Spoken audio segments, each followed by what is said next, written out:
UP മേഖലയിലായതുകൊണ്ട് തന്നെ ഈ മേഖലയിൽ നിന്നൊക്കെ എന്തെങ്കിലും തരത്തിൽ അപകടം ആളുകൾ പെട്ടെന്ന് വിളിക്കുന്ന പേരാണ് ഈശ്വർ മൽപേ എന്നുള്ളത്. അദ്ദേഹം പറയുന്നത് അതുകൊണ്ട് തന്നെ എനിക്ക് ഒരു മടിയുമില്ല, എൻ്റെ വീട്ടുകാർ പൂർണ്ണാർത്ഥത്തിൽ അതിന് പിന്തുണ നൽകുന്നു എന്നുള്ളതാണ്. ആ ഒരു പിന്തുണയൊക്കെ തന്നെ ആയിരിക്കണം ഒരുപക്ഷെ ഇങ്ങനെ 7 അംഗ സംഘത്തിനൊപ്പം ഈ മേഖലയിലേക്ക് കുതിച്ചെത്താൻ കൂടി അദ്ദേഹത്തിന് സാധിക്കുന്ന സാഹചര്യം ഒരുക്കി കൊടുത്തത്. ഇനി നമുക്ക് അറിയേണ്ടത് അദ്ദേഹത്തിൻ്റെ ശ്രമങ്ങൾ കൂടി വിഫലമാകരുത് എന്നുള്ള ആഗ്രഹമാണ്. ഒപ്പം തന്നെ ആ ശ്രമം വിജയിക്കണം. ആ ശ്രമം വിജയിപ്പിക്കാൻ ഉതകുന്ന തരത്തിലുള്ള കാര്യങ്ങൾ അദ്ദേഹത്തിന് ചെയ്യാൻ കഴിയണം എന്നുള്ളതാണ്. അതിന് പക്ഷേ തടസ്സങ്ങളുണ്ട്. എന്നാലും ആ തടസ്സങ്ങളെയൊക്കെ അതിജീവിച്ചാണ് മറ്റ് പല ദൗത്യങ്ങളും അദ്ദേഹം വിജയകരമായി പൂർത്തിയാക്കിയിട്ടുള്ളത്. നേരത്തെ സൂചിപ്പിച്ചതുപോലെ പല സംഭവങ്ങളിലും ഇത്തരം ദൗത്യങ്ങളുടെ ഭാഗമാകുമ്പോൾ അപകടങ്ങൾ പതിവാകുന്നത് നമ്മൾ കണ്ടിട്ടുണ്ട്. കാരണം ഒരു കാലിൽ ചെറിയ മുറിവെങ്കിലും ഏൽക്കാതെ ഇത്തരം ദൗത്യങ്ങളുടെ ഭാഗമാകുക എന്ന് പറയുന്നത് ഇമ്പോസിബിളുമാണ്. ഇന്ന് രാവിലെ അദ്ദേഹം സംസാരിക്കുമ്പോൾ പറയുന്നുണ്ട് ലക്ഷ്മണൻ്റെ കട നമ്മൾ മുൻപ് ചിലർ എടുത്തിരിക്കുന്ന ദൃശ്യങ്ങളിലൊക്കെ കണ്ടിട്ടുണ്ട്. അതായത് ലക്ഷ്മണൻ്റെ കട നിർമ്മിച്ചിരിക്കുന്നത് തകര ഷീറ്റുകൾ കൊണ്ടാണ്.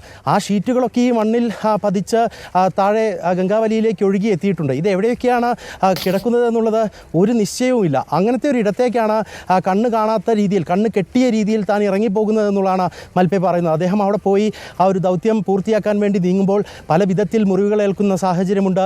ആ മുറിവുകളെ ഒന്നും അദ്ദേഹം ഭയപ്പെടുന്നില്ല. വീണ്ടും ഒരു ദൗത്യവും കൂടി നടത്താം എന്നുള്ള നിലപാടിലേക്ക് എത്തുകയാണ്. ഇന്ന് ഇവിടെ എത്തിയപ്പോഴും അദ്ദേഹം പെട്ടെന്ന് തന്നെ റെഡിയാകുന്നുണ്ട്. ആ ഒരു ആംബുലൻസിൽ ഈ മേഖലയിലേക്ക് എത്തുന്നത് അവരുടെ സംഘം അങ്ങനെയാണ്. ഒരു ആംബുലൻസ് വഴിയാണ് അവരുടെ സംഘം എത്തുന്നത്. അവരെത്തിക്കഴിഞ്ഞാൽ പെട്ടെന്നാണ് അവരുടെ നടപടിക്രമങ്ങൾ പൂർത്തിയാക്കി നദിയിലേക്ക് ഇറങ്ങാൻ അദ്ദേഹം ശ്രമിക്കുന്നത്. അതായത് ജലത്തെ ഭയപ്പെടാത്തൊരു മനുഷ്യൻ എന്ന് വേണമെങ്കിൽ നമുക്ക് അദ്ദേഹത്തെ വിശേഷിപ്പിക്കാം. അത്തരത്തിൽ തന്നെയാണ് മുൻ ദൗത്യങ്ങളൊക്കെ തന്നെ അദ്ദേഹം നടത്തിയിട്ടുള്ളത്. ഫിഷർമാൻ എന്നുള്ള നിലയിൽ അക്വാമാൻ എന്ന വിളിപ്പേരുള്ള അദ്ദേഹത്തിന് ഭയം എവിടെയും അലട്ടുന്നില്ല എന്നുള്ളത് കൂടി ആശ്വാസകരമായ കാര്യമാണ്. ഞാൻ അല്പം മുൻപ് അർജുൻ്റെ ബന്ധു ജിതിനുമായി സംസാരിച്ചിരുന്നു സുജയ.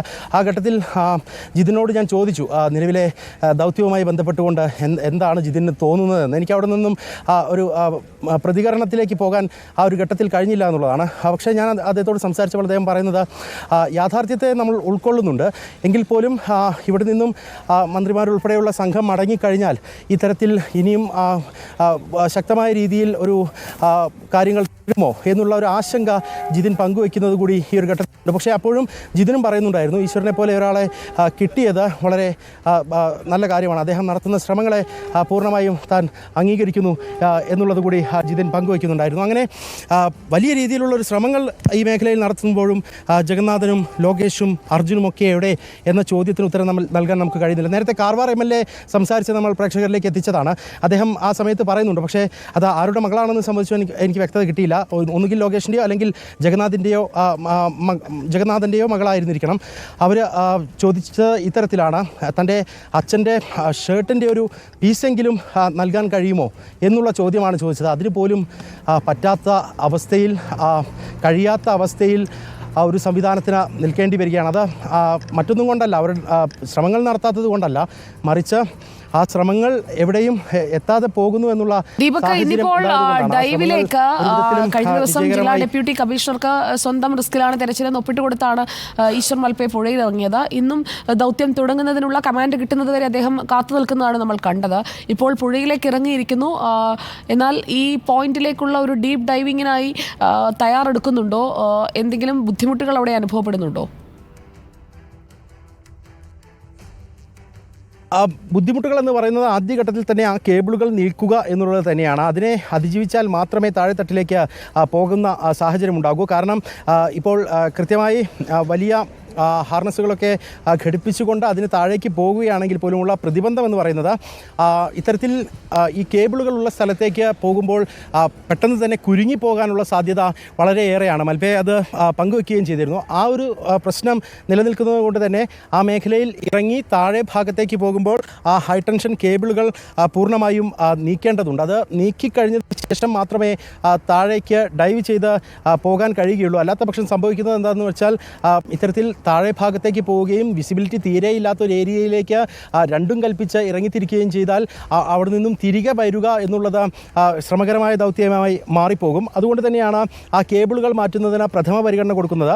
മറ്റൊന്ന് ആ മരത്തടികൾ, ബനിയൻ ട്രീസ് എന്നുള്ള ആ രീതിയിലാണ് അതിനെ വിശേഷിപ്പിക്കപ്പെട്ടത്. അവിടെ ആ മരത്തടികൾ അവിടെ നിന്നും പൂർണ്ണമായും മാറ്റേണ്ടതുണ്ട്. ആ മരത്തടികൾ ഇളക്കി വിടാൻ കഴിയുമോ എന്നുള്ളത് നോക്കുന്നുണ്ട്.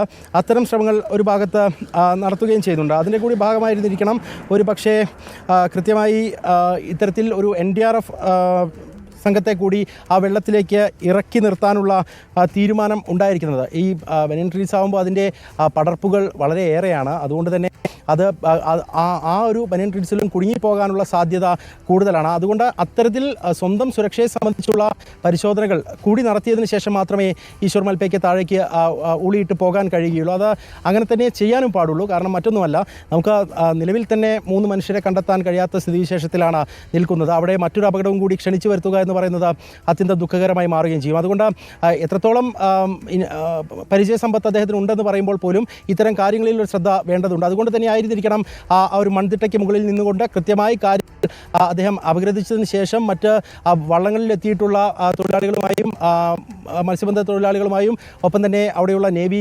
ജീവനക്കാരുമായൊക്കെ അദ്ദേഹം സംസാരിക്കുന്നത് നമുക്ക് ദൃശ്യങ്ങളിൽ കാണാം. അതിനുശേഷം മാത്രമായിരിക്കും ഇന്നത്തെ ഡൈവിംഗ് എന്നുള്ളത് സാധ്യമാകുക. അതായത് ഞാൻ പറഞ്ഞു വരുന്നത്, ഇന്നലെ ഏതാണ്ട് 3 മണിയോടുകൂടിയാണ് അദ്ദേഹം ഡൈവ് ചെയ്യുന്ന നടപടിയിലേക്ക് ഇറങ്ങിയത്. പക്ഷേ അത് ആദ്യ ദിനമാണ്. അതുകൊണ്ട് തന്നെ അതിനു മുൻപിൽ വലിയ പ്രതിബന്ധങ്ങൾ ഇല്ലായിരുന്നു. അദ്ദേഹം ആ നിലയ്ക്ക് ഇറങ്ങുകയും ചെയ്തു. ആ ശ്രമങ്ങൾ പക്ഷേ പൂർണ്ണാർത്ഥത്തിൽ വിജയിപ്പിക്കാൻ കഴിയാതെ പോയി. അതിനുള്ള കാരണവും അദ്ദേഹം വിശദീകരിച്ചു.